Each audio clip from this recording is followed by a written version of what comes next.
अस्सलाम वालेकुम नाज़रीन, welcome to another episode of Baat se बात। मैं हूं मलिक हसन। उम्मीद है कि आप लोग खैरियत से होंगे, ठीक ठाक होंगे।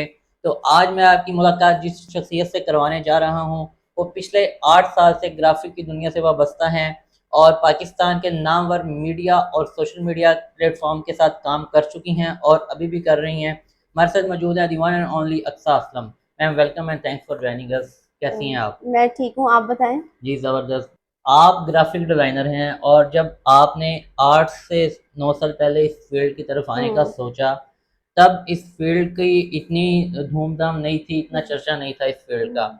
तो किससे इंस्पायर्ड होके आपने इस तरफ आने हम्म। का सोचा? अच्छा, इसमें सबसे पहले जब भी मेरे से कोई पूछता है ना तो मुझे एक वाकया याद आता है इससे, क्योंकि जब मैं थोड़ी सी वो पढ़ने वाली स्टूडेंट थी तो मेरे लकीली मेरे मार्क्स अच्छे थे। फिर मैं टेस्ट में भी पंजाब यूनिवर्सिटी के पास हो गई। तो जब लिस्ट लगी ना, तो जब मैं लिस्ट देखने गई तो मेरा पेंटिंग में भी फर्स्ट नंबर पे नाम था, टेक्सटाइल में भी फर्स्ट पे था और ग्राफिक डिजाइन में भी। तो अब मुझे फीस एक में सबमिट करवानी जी, थी। जी। तो अब मैं देख रही हूँ, मैं कह रही हूँ अपनी अम्मी को, अम्मी सबसे अच्छा नाम ग्राफिक डिजाइनिंग लग रहा है। अम्मी कह रही तुम्हें कुछ पता है इसके बारे में? कह रही हूँ नहीं अम्मी, जाके देख लेंगे। तो नाम मैं, अट्रैक्ट हाँ, कर रहा मैं था। जानना टेक्सटाइल में जाती जी, थी तो जी। मैंने ग्राफिक डिजाइनिंग देखा। तो मैंने उसमें फीस सबमिट करा दी। मुझे तब पता भी नहीं था। फिर मेरे साथ ऐसा भी हुआ, जब मैं गई तो मुझे, मैं एक दो दफा रोई भी, मैं इधर क्यों आ गई। तो खैर वो, फिर वो रोना भी पड़ा, फिर साथ साथ काम भी किया, तो फिर मुझे इस फील्ड से प्यार होता गया। जी, जी। मुझे भी मुझे इतना प्यार हो गया, मुझे लगता है मैं इसीलिए बनी थी। जो मुझे बचपन से कहा गया था तुमने आर्टिस्ट बनना है, आर्टिस्ट बनना है, तो मुझे लगता था कि मैं बड़ी होंगी और पेंटिंग्स बनाऊंगी, पेंट करूंगी, क्योंकि बचपन से जिस बच्चे आर्टिस्ट को का एक आर्टिस्ट कहा हाँ, जाता है वो पेंटिंग की तरफ पेंटिंग की होता है। तरफ ही उसका माइंड मुझे होता है। ये पता नहीं था कि मैं डिजाइनर बनूंगी। तो मैं बड़ा अपने आप को लकी समझती हूँ कि जो मैंने सोचा था, जो मैंने ख्वाब देखा था, मैंने पूरा किया। वो आपका ख्वाब ग्राफिक डिज़ाइनर हाँ के थ्रू हाँ, पूरा वो, हो गया। हाँ, मैं जो करना चाहती थी, मुझे अब प्यार है अपनी जी। फील्ड। आने का विज़न क्या था इस तरफ? इस तरफ आने का विजन कुछ भी मतलब नहीं था। मैं घर में सबसे छोटी ही हूँ।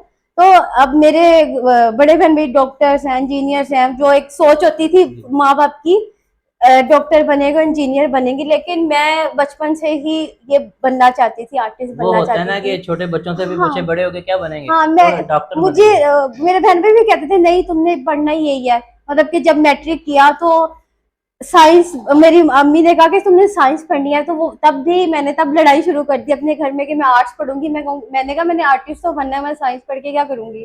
तो तब से वो मैंने लड़ाई शुरू की वो अभी तक मैं लड़ रही हूँ। और वो ये, लड़ाई अभी तक हाँ, ये कंटिन्यू। यही मेरा विजन है, तो मुझे आर्ट को नहीं, प्रमोट। लड़ना विजन है या डिजाइनिंग विजन मेरा है? विजन मुझे यहाँ से मिला। मुझे मतलब कि स्कूल की बात है। जब स्कूल में आप 8 पास करते हो और आप मैट्रिक लेवल पे जज। मैट्रिक या आर्ट्स, आपने साइंस या आर्ट्स चूज जी, करना जी। होता है। तो मैं अच्छी स्टूडेंट थी, मुझे मेरे टीचर्स ने कहा साइंस पढ़ना तुम, मुझे मेरे घर वालों ने कहा साइंस पढ़ना, लेकिन मुझे आगे जाके आर्ट पढ़नी थी, मुझे फाइन आर्ट्स पढ़नी थी। तो मैंने मैट्रिक से ही आर्ट सेलेक्ट की। लेकिन जब मैंने रवैया देखा अपनी टीचर्स का, तो वो आर्ट्स वाले लोगों से बड़ा ना कमतर सलूक किया जाता जी, था, जी। उनको समझा जाता था ये कम जरा नालायक लोग हैं इसलिए आर्ट्स पढ़ रहे हैं। हालांकि मैंने खुद अपनी मर्जी से आर्ट्स रखी थी। जी, तो जी। मुझे वो चीज़ बड़ी बुरी लगती थी। तो मुझे यही था कि मैं इस फील्ड में जाऊं, इसी को प्रमोट करूं। मुझे अब जो आगे बच्चे आए हैं हमारे घर के, तो मुझे देख के मतलब कि वो नहीं कहते कि हमने साइंस पढ़ना, वो मुझे देख के कहते हैं हम ग्राफिक डिजाइनिंग डिजाइनर बनेंगे, हम एनिमेटर बनेंगे। तो वो मुझे बड़ी खुशी होती है। अगर आप ग्राफिक डिजाइनर ना होती तो हम्म। क्या होती? अगर मैं ग्राफिक डिजाइनर ना होती तो मैं डॉक्टर होती। किस चीज में स्पेशलाइजेशन करती? मैं पता नहीं, मैं शायद हार्ट स्पेशलिस्ट होती हूँ, मुझे लगता है। मैं वाकई में मैं डॉक्टर होती जी। हूँ, क्योंकि मुझे पढ़ने का बहुत शौक है, मुझे अभी तक पढ़ने का, क्योंकि ये फील्ड ना होती तो शायद मैं फिर डॉक्टर डॉक्टर बनती थी। होती हैं, बहुत ज़बरदस्त। हम्म। अच्छा, आप चूँकि मीडिया की फ़ील्ड से हम्म। हैं और जिस तरह एक इस्तिलाह यूज़ होती है हम्म। कि सियासत और सहाफ़त का चौली दामन का हम्म। साथ है, आप क्या समझती हैं ग्राफ़िक डिज़ाइनिंग और मीडिया की फ़ील्ड का हम्म। एक-दूसरे के साथ कितना ताल्लुक है? अच्छा, ग्राफिक डिजाइनिंग मीडिया का, अब मैं 5-6 साल से मीडिया में हूँ। उससे पहले मैं एडवर्टाइजिंग की फील्ड में थी, फिर मैंने गेम हाउसेस में भी किया। तो जब मैं मीडिया में आई, मैंने जब इंटरव्यू दिया किसी चैनल में, तो मुझे मुझे खुद इतना नॉलेज नहीं था, क्योंकि हमें, जब मैंने ये पढ़ा, ठीक है, ये डिग्री ली, उसमें भी इतना नहीं हमें बताते कि आप चैनल्स में भी ग्राफिक डिजाइनर्स होते हैं, वो काम होता है। मतलब फिर मैं जब गई, मुझे लग रहा था कि सिर्फ कोई एनिमेटर्स होते हैं वो, लेकिन जब आप एक चैनल पे आप कुछ ग्राफिक्स देख रहे होते हैं तो वो शुरू ही एक डिजाइनर करता है, एक Exactly. डिजाइनर डिजाइन, यहाँ तक एक चैनल का लोगो है ना, वो भी एक तो वो डिजाइनर है ने एक डिजाइनर ही बनाएगा। Exactly. डिजाइनर एक पहचान देता है हर चीज को, कोई रिपोर्ट चल रही होती है, कुछ भी, कोई आप प्रोग्राम देखते हैं, कोई आप इवेंट आता है, ईद आती है, मतलब कि जो ग्राफिक्स आप देख रहे हैं वो डिजाइनर के बगैर हो ही नहीं सकते। क्योंकि मैं ये कह सकती हूँ आप चैनल ग्राफिक डिजाइनर के बगैर चल नहीं सकता। बिल्कुल तो बड़ा मतलब जब मैं इसमें आई मुझे पता लगा कि इधर तो बड़ी अहमियत है डिजाइनर्स की। मतलब मुझे पहले क्योंकि मैं खुद डर रही थी, मुझे लगा था एडवर्टाइजिंग में जाऊंगी या सॉफ्टवेयर हाउसेज में या किसी ब्रांड में जाके ज्यादा से ज्यादा बैठ जाऊंगी। लेकिन जब मैं मीडिया में, और मुझे इतना मजा आने लगा मीडिया में ग्राफिक डिजाइनिंग में, मुझे अब यहाँ से निकलने का आदत दिल हो नहीं गई अब करता। चीज हाँ, की। आदत हो गई। और फिर एक दूसरी चीज ये, लोगों को अवेयरनेस नहीं है इस बारे में। बिल्कुल अगर लोगों को पता लगता है ना कि मैं चैनल में काम करती हूँ, तो लोग अगला सवाल करते हैं, लोग आप कौन सा प्रोग्राम करती हैं, आप उनके कौन माइंड सा में शो, सहाफत आता हाँ है। आप क्या आप कोई एंकर हैं, अगला सवाल हर किसी का ही होता है। तो फिर मुझे उन्हें एक्सप्लेन करना पड़ता है कि मैं क्रिएटिव डिपार्टमेंट में होती हूँ, मैं ये बनाती हूँ जो आप चैनल पे चलते हुए देखते हैं, तो ये मैं डिजाइन करती हूँ। बिल्कुल तो मुझे वो भी अच्छा लगता है, मैं साथ साथ लोगों को अवेयर भी कर रही हूँ। बहुत जबरदस्त। अच्छा, एज अ ग्राफिक डिजाइनर आपका पहला प्रोजेक्ट कौन सा था और कब किया था? अच्छा, पहला project as a graphic designer तो मुझे याद नहीं है, लेकिन एज अ कार्टूनिस्ट या एज अ इलस्ट्रेटर जो है, तो मैंने एक कार्टून बनाया था अपने, मेरी बड़ी फेवरेट शख्सियत है, ठीक है, कौन? इमरान खान, ठीक है। तो मुझे असाइनमेंट मिली थी जब मैं मेरी क्लास हुई, पहली सब्जेक्ट आया इलस्ट्रेशन का, तो हमें असाइनमेंट मिली कि अपना कार्टून बनाना है और अपना कोई भी फेवरेट शख्सियत का। तो तब से मतलब कि मैं 2011 या 12 में गई थी यूनिवर्सिटी, तब इमरान खान की बड़ी आवाज चली हुई थी सबके दिलो दिमाग में, इमरान खान ही इमरान खान ही। तो मैंने तब उनका पहला कार्टून बनाया और मेरे दिल के वो सबसे ज्यादा करीब है, मतलब कि मुझे वो मेरा फर्स्ट कार्टून था। अभी और तक मैंने, भी? हाँ अभी तक अब मैं बताती हुई, मैंने संभाल के रखा हुआ कि अच्छा मेरा फर्स्ट कार्टून है। अच्छा। तो सबसे ज्यादा, क्योंकि आप पॉलिटिकल हाँ। पर्सनालिटीज के बनाती हैं, हम्म। सबसे ज्यादा आसान कार्टून बनाना किस सियासी शख्सियत का आपको लगता है? अच्छा, सबसे ज्यादा असल में पहले मैं ये बताऊंगी कि एक ज्यादा मतलब ज्यादा आसान और हाँ एक ज्यादा मुश्किल। ठीक। अच्छा, सबसे पहले मैं ये बताऊंगी, मैं कार्टून तो मैं बड़े अरसे से बना रही थी, मतलब कि मैं शादी वाले कार्ड्स बनाती थी अपने घर वालों को। सबसे पहले मैंने कार्टून बनाया, ठीक है, फिर अपने आप को भी बनाया, फिर अपने कुछ दोस्तों को कार्टून बनाया। तो मैंने ये सियासत की तरफ मैं इसलिए आई क्योंकि सियासत की बात बच्चा बच्चा आजकल कर रहा है, बिल्कुल ठीक है, ऐसे ही। लोग उसमें इंटरेस्ट लेते हैं। पहले नहीं लेते थे, जब हम छोटे थे लोग नहीं लेते थे, लेकिन जब से उनको अवेयर किया, उनको बताया सियासत के बारे में, तो फिर मैं अपने कार्टून उधर शिफ्ट किए। मैंने कहा क्यों ना मैं इन लोगों लोगों के को कार्टून में, क्योंकि बिल्कुल लोग इंटरेस्ट लेते हैं इस चीज में, तो फिर मैं अपनी जो मेरी सोच होती थी मैं उन कार्टून के जरिए लोगों तक पहुंचाती थी। तो खैर मुझे जो सबसे इजी कार्टून लगा था, मुझे मौलाना फजल रहमान का कार्टून सबसे इजी है। जी। उसमें भी, अब कार्टून में भी एक ट्रिक होती है, एक टेक्निक होती है कि आपका, जब आप किसी का कार्टून बनाते हैं ना, तो आप उस पर्सनैलिटी को पहले पूरा देखते हैं, ऑब्जर्वेशन उसका करनी हाँ होती है उनकी। ऑब्जर्व करते हैं, पूरी उस पर रिसर्च होती है कि उसके कपड़े, उसका स्टाइल, उसके हेयर स्टाइल कैसा है। तो वो जब से मैंने देखा उसे, जब भी, तो वो एक ही उनका एक हाँ आइकॉन एक है ही पगड़ी स्टाइल है। और हाँ, फिर एक उनके वो फीचर दाढ़ी का बिल्कुल। ये, तो वो बड़ा इजी था मेरे लिए बनाना, मौलाना फजल रहमान का। और वैसे भी ओवरऑल भी अगर पॉलिटिशियंस में देखा जाए तो हाँ। एक यूनिक सी लुक लगती है हम्म। उनकी। फिर जो जो सबसे मुश्किल था, आपने पूछा मुश्किल किसका लगा, मुश्किल मुझे लगा सीएम साहिबा का। कौन सी? मरियम नवाज। मरियम नवाज का मुझे बड़ा मुश्किल लगा, क्योंकि वो मुश्किल ऐसे नहीं है कि मुझे कोई उनसे जाती वो है, ये नहीं है, लेकिन जब ऑब्जर्व मैं उनको कर रही थी तो उनकी एक तो मिल ही नहीं रही थी कोई, मतलब कि एक स्टाइल, एक मतलब कि वो दुपट्टा कैसे लेती हैं, तो कोई एक स्टाइल मैच नहीं हो रहा था। लेकिन फिर भी जो मुझे कुछ अच्छी तस्वीरें लगी मैंने उसके बनाए, कोई मैंने 7-8 उनके कार्टून बनाए। फिर मैंने लोगों से पूछा कि इसमें से सबसे करीब कौन सी हाँ। है मरियम नवाज। तो बड़ा वो मुश्किल था, क्योंकि आपका कार्टून सब भी अच्छा तब भी लगता है ना जब आप बनाओ और लोग बता देंगे तो और ये वो है। फलां शख्सियत है हाँ, बिल्कुल। तब आप कहते हो कि मैं तो कामयाब हो गई, लेकिन फिर वो बड़ा मुश्किल था, लोगों से पूछा। फिर एक थोड़ी सी बड़ी, थोड़ी करीब करीब बनी थी, तो लोगों ने उसको सबसे ज्यादा वोट दिए, तो मैंने कहा चलो ठीक है, उसको आपने थोड़ी सी फाइनल लग रही है। लॉक कर दिया आपने। हाँ, फिर उसको मैंने लॉक कर दिया। तो बड़ा मैं तंग हुई थी, मेरे कोई हफ्ता 7-8 दिन लग गए थे। मरियम नवाज नहीं बन रही, मरियम नवाज नहीं बन रही।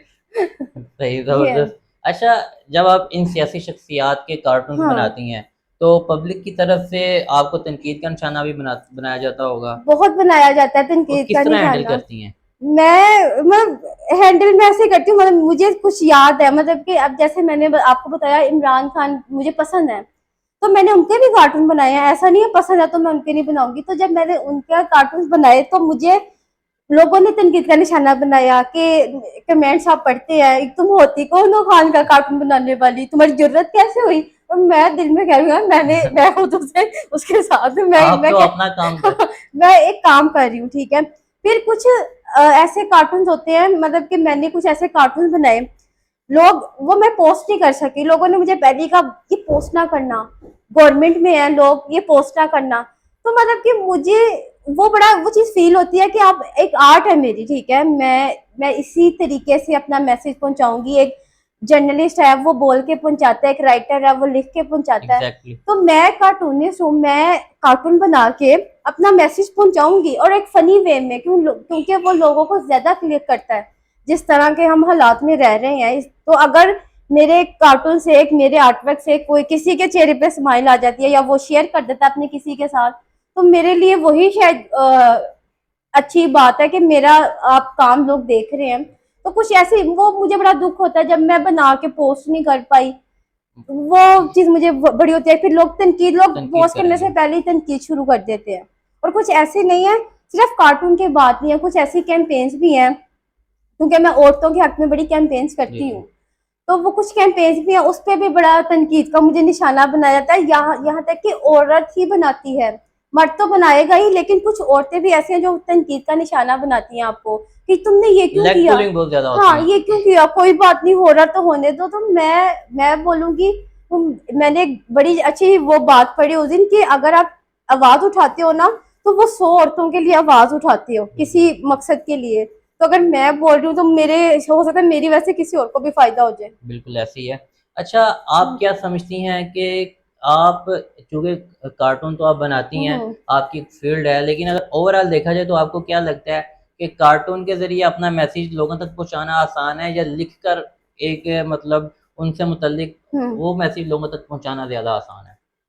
मेरे ख्याल से जो एक इमेज होता है ना, मतलब कि एक आर्ट वर्क होता है, वो मेरे ख्याल से वो ज्यादा इम्पैक्ट करता है, क्योंकि हम उस जनरेशन में रह रहे हैं जब हमारे पास एक विजुअल आता है ना, शायद वो हमें रोक लेता है एक सेकंड के लिए, या एक उसको मिनट के समझने लिए के भी। लिए हाँ, बंदा कि रुकता है उस अगर चीज कोई पे। आपने इंटरेस्टिंग सा विजुअल बनाया होता है, वो रोक के हम देखते हैं।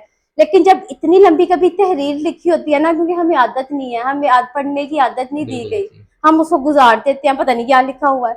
तो मुझे लगता है कि एक इमेज ज्यादा इम्पैक्ट डालती है, आपको रोकती है जब आप स्क्रॉल कर रहे होते हो या कुछ भी। अगर आप यहाँ पे कोई किताब पढ़ी है, उस पर कोई आर्टवर्क पढ़ा हुआ है, शायद वो मुझे अट्रैक्ट करेगी ना, तो कोई हो सकता है तहरीर मुझे इतनी करे।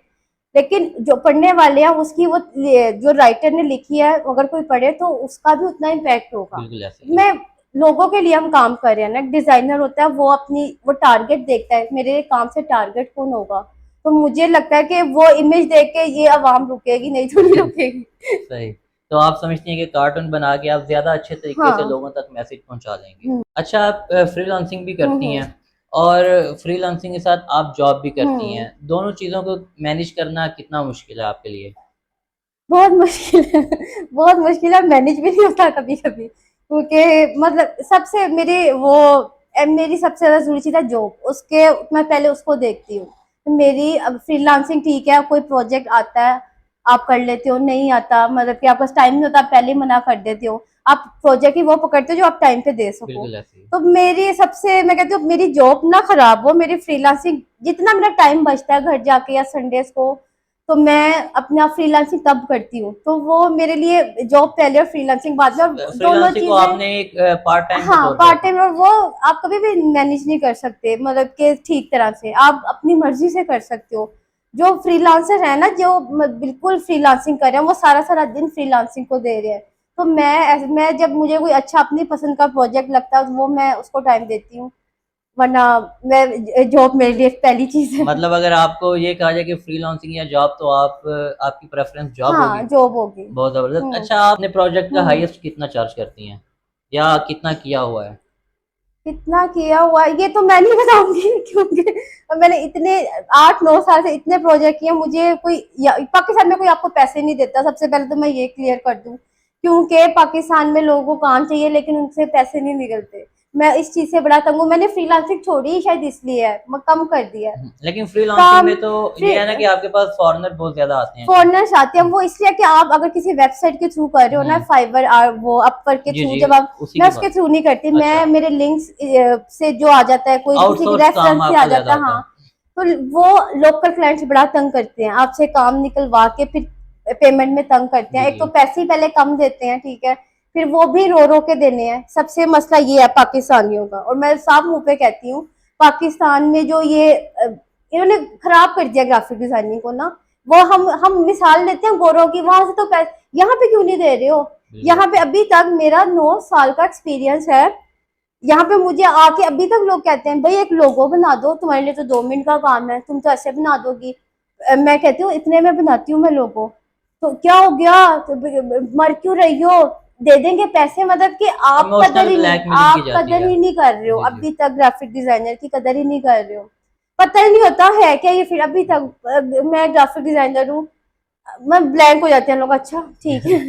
ये चीज है। और असल चीज है कि लोगों में अवेयरनेस हाँ, नहीं है। अवेयरनेस में कदर भी नहीं करते। बिल्कुल। मैं हर फील्ड के हर जो भी प्रोफेशन होता है, आपको उसकी सबसे पहले कदर करनी चाहिए। मेरा एग्जैक्टली। सब मुझे इसलिए मैं बड़े कम प्रोजेक्ट पकड़ती हूँ, उसके मुझे पता हो कि ये टाइम पे पैसे देंगे, ये तंग नहीं करेंगे, तो मैं वो प्रोजेक्ट अब पकड़ रही हूँ, ठीक है। मैं लोकल क्लाइंट से मैं कभी भी नहीं पकड़ती जो तंग करते हैं। अच्छा, आप क्या समझती हैं एक औरत के लिए इस फील्ड में हम्म। आना कितना मुश्किल है, पढ़ाई से लेकर प्रैक्टिकल लाइफ तक? और आपको मुश्किल। किन किन मुश्किलात का सामना करना पड़ा?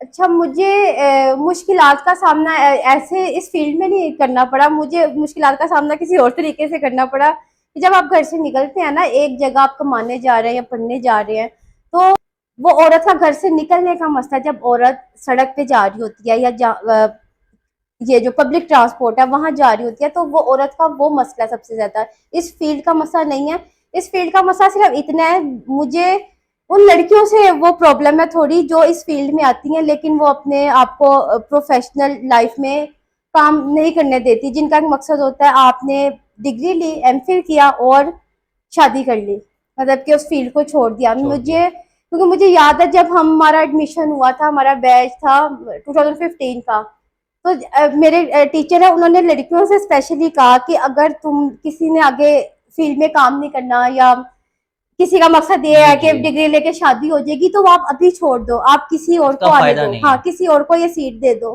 क्योंकि आपको पता है पंजाब यूनिवर्सिटी में लिमिटेड सीट्स बिल्कुल होती हैं। ऐसी है। तो ये उनको कहा, मतलब कि अभी भी उस बैच में से बहुत कम लड़कियां हैं जो प्रोफेशनली काम कर रही हैं इस फील्ड में। कुछ हैं बस शादियां हो गई और बस, कुछ है फ्रीलांसिंग कर रही हैं। चलो फ्रीलांसिंग भी अच्छी चीज है, बिल्कुल आप ऐसी उस है। फील्ड में रहो, आप उस, मेरा ये इन टच मकसद है। रहना चाहिए हाँ, फील्ड के साथ। मुश्किल इस फील्ड के अंदर नहीं है, मुश्किल वो है जो मैंने आपको बताई है, आप जब रोकते हो काम करने जाने से, तंग करते हो, ये मुश्किल है लड़की के लिए। अच्छा, आपका एक वो प्रोजेक्ट है हम्म। अक्सा स्यापा के नाम हम्म। से, एक बड़ा यूनिक सा हम्म। और एक अजीब सा नाम लगता है स्यापा। हम्म। ये कैसे आपने रखा, क्यों रखा, और इस जो हम्म। आपकी कंपेन है अक्सा स्यापा, हम्म। इसका पर्पस क्या है? अच्छा, ये नाम मैंने नहीं रखा, मुझे लोगों ने दिया, अच्छा। मतलब कि मेरा वो पर्सनैलिटी ऐसे है ना, मैं कोई गलत चीज देख के चुप रहती नहीं हूँ, स्पेशली जब औरत के साथ हो रही हूँ, ठीक है, मैं चुप नहीं रहती। तो मुझे ये नाम दिया ही लोगों ने, क्योंकि वो जो मर्द होते हैं ना, और औरत भी, मैं मर्दों के खिलाफ नहीं हूँ, वो औरतें भी जो आपको किसी औरत को, दूसरी औरत को रोक रही हैं कुछ अच्छा करने से, तो मुझे लोगों ने दिया स्यापा नाम, तो फिर मैंने कहा क्यों ना मैं इसी स्यापे से कुछ शुरू करती हूँ, कुछ औरतों के लिए कैंपेन्स बनाती हूँ। तो ये मैंने उन औरतों के लिए शुरू किया, उनको थोड़ा सा हिम्मत देने के लिए, जो अपने हक के लिए नहीं बोलती हैं, जो चुप हो जाती हैं। इवन कि मैं सबसे ज्यादा, मेरा बहस मेरी अम्मी से या मेरी बहनों से होती है इस बात पे। मुझे लगता है कि औरत औरत को आगे बढ़ने नहीं दे रही है, बिल्कुल। औरत उसको रोक देती है, ये मत करो, वो मत करो, ऐसे हो जाएगा, लोग क्या कहेंगे, हाँ ये लोग वो। क्या कहेंगे। मेरे साथ ऐसा हुआ है, तो मैं सबसे ज्यादा मेरी बहस होती है अपनी बहनों से या अपनी माँ से। तो ये चीज है फिर। और वो मर्द भी, जब मैं बात करती हूँ ना, मर्दों के मैं वो के लिए कह रही हूँ, अब आप रोड पे एक लड़की जा रही है, कमाने जा रही है, उस लड़की ने आपको कुछ नहीं कहा, आप गुजरते हुए उसको टच कर जाओ, उसे कुछ कह जाओ, उसकी बॉडी पे कुछ कह दो, तो वो मर्द का कसूर है ना, उसमें एग्जैक्टली। औरत कहाँ वो कसूरवार है। तो मैं उन मर्दों के खिलाफ हूँ। मुझे मेरी इस कैंपेन को लोगों ने उसके साथ भी मिलाया, औरत मार्च के साथ। आए है ये क्या औरत मार्च का लेके बैठ गई है, ये तो औरत मार्च वाली है, ये तो मर्दों के खिलाफ है, ये वो पता नहीं क्या क्या कहा। तो मैं मेरा ये स्यापा उन औरतों के लिए भी और मर्दों के लिए भी है जो तंग करते हैं।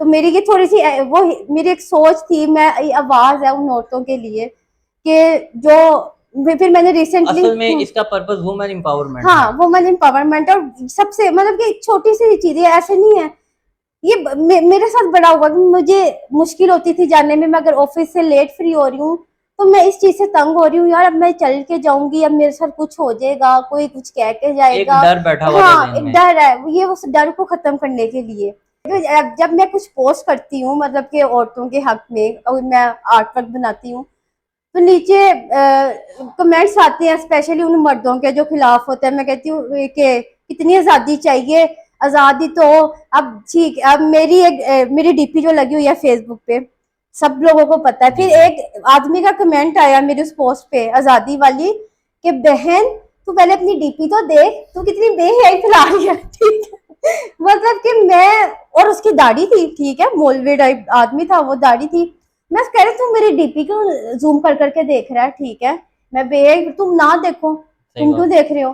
तो खैर ये मकसद है कि ये औरत मर्द की लड़ाई चलती रहेगी। औरत को मैं बस ये वो दे रही हूँ, बोलो अपने लिए, कुछ गलत गलत होता रहेगा, नहीं रुकेंगे, ठीक है, बस लेकिन बोलो तो सही, खामोश नहीं रहना। हमें सिखाया जाता है खामोश हो जाओ, खामोश हो जाओ, तुम्हारे साथ बुरा हुआ बस खामोश हो जाओ। मैं तो कुछ आकर घर बताती नहीं थी, जब मैं बताती थी ना कुछ, अम्मी आज ऐसे हो गया, अम्मी तुम ना ऐसे, तुम कल से मत जाओ, तुम ना करना ऐसे कुछ, तुम ना कुछ करना, ये ऐसे कर देंगे, तो वो चीज हमें सिखाया ये जाता। तो कि मैं चुप कर रहे हैं आप, हाँ इस मैं ये मामले कह को रही हूँ कि रफा चुप दफा नहीं करें। करना, सही बोलना है। है, अगर कुछ गलत देखना तो बोलना है। बोलें, आवाज उठानी वो चाहिए। और इसलिए वो स्यापा है कि स्यापा होता है हाँ, वो वायरल पंजाबी चीज, में। हाँ के की स्यापा पात देता है हाँ, रोला।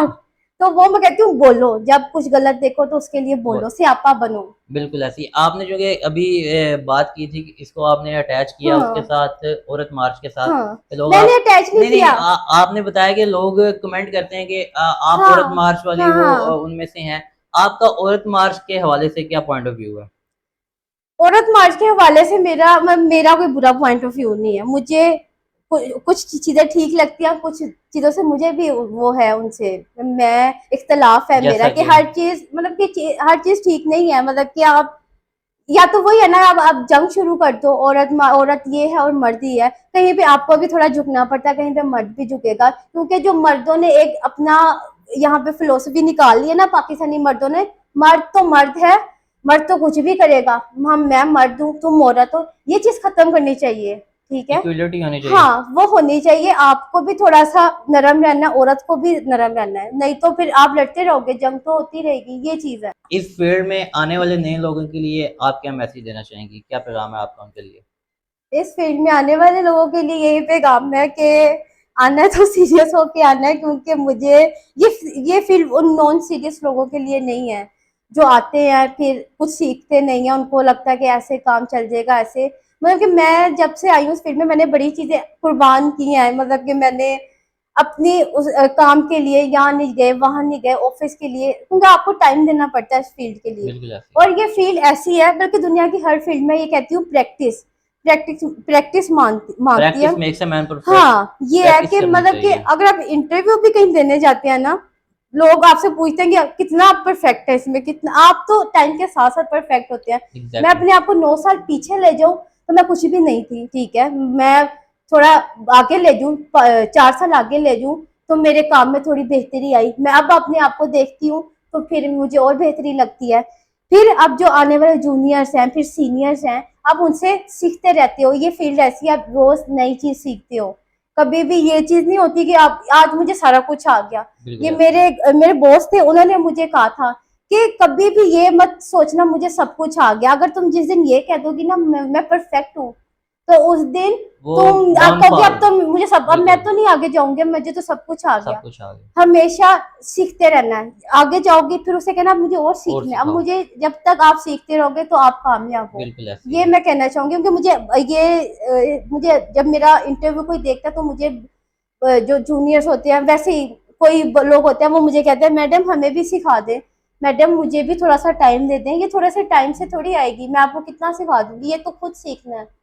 जब मैं कार्टून बनाती हूँ लोग मुझे कहते हैं हमें भी कार्टून बनाने हैं, तो मुझे ये बात याद है, हमारे सर आरिफ थे, तो उन्होंने मुझे किस्सा सुनाया कि लोग वो ड्राइंग के टीचर थे, उन्होंने कहा कि लोग आते थे मेरे पास कहते थे हमें भी ड्राइंग सिखा दो, आरिफ हमें भी ड्राइंग सिखा दो, तो वो कहते थे तुम पेपर और पेंसिल पकड़ो और शुरू हो जाओ।